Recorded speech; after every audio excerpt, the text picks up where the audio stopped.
New ইয়র্কের পার্শ্ববর্তী রাজ্য কানেকটিকাট। আমরা বাঙালিরা শহরটিকে কানেকটিকাট বলি এবং ইংরেজিতে যেভাবে লেখা হয় ঠিক সেভাবে পড়লে শব্দটি হচ্ছে কানেকটিকাট। কিন্তু কানেকটিকাট বললে আমেরিকানরা সহজে বুঝতে পারে না, আমেরিকান উচ্চারণে বলতে হয় কানেকটিকাট। কানেকটিকাট অঙ্গরাজ্যের রাজধানী হচ্ছে হার্টফোর্ড। সেই হার্টফোর্ডের কেন্দ্রস্থলে একটি দর্শনীয় স্থান। যারা হার্টফোর্ডে বেড়াতে আসেন তারা সবাই এই বাড়িটি দেখতে আসেন। এই বাড়িটি হচ্ছে মার্কিন বিখ্যাত ঔপন্যাসিক গল্পকার মার্ক টুয়েনের বাড়ি। 1800 শতকের শেষ দিকে তিনি এই বাড়িতে বেশ কিছুদিন ছিলেন। এখানে তিনি অনেক লেখালেখি করেছেন।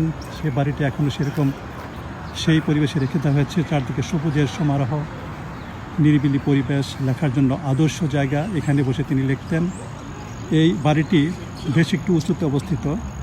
এই বাড়িতে আসতে গিয়ে আমরা অনেক হাঁপিয়ে উঠেছি।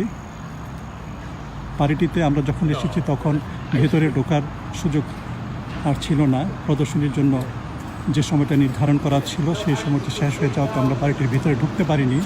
কিন্তু বাইরের থেকে আমরা বাড়িটি দেখছি। এই সেই মার্ক টুয়েনের বিখ্যাত সেই বাড়ি। বাড়িটির বাড়ির দিক সত্যি চমৎকার। আমরা যাচ্ছি সেই বাড়ির আরেক দিকে।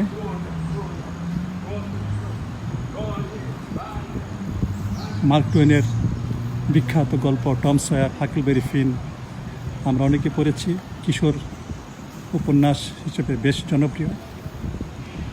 সেই গ্রন্থের লেখক স্যামুয়েল ল্যাংহর্ন ক্লিমেন্স, যার পুরো নাম মার্ক টুয়েন ছিল তার ছদ্মনাম। এটি হচ্ছে তার বাড়ির আরেকটি দিক। আমরা অন্য প্রান্তে চলে এসেছি।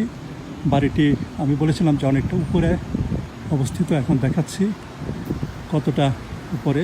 যে এই পথটুকু আমাদের হেঁটে উপরে উঠতে হয়েছে। এই হচ্ছে নিচের দিক, আর এই হচ্ছে বাড়ির অবস্থান। ভিডিওতে আমরা যতটুকু সম্ভব চেষ্টা করেছি ছবিটি ধারণ করতে। এই সেই মার্ক টুয়েনের বিখ্যাত বাড়ি।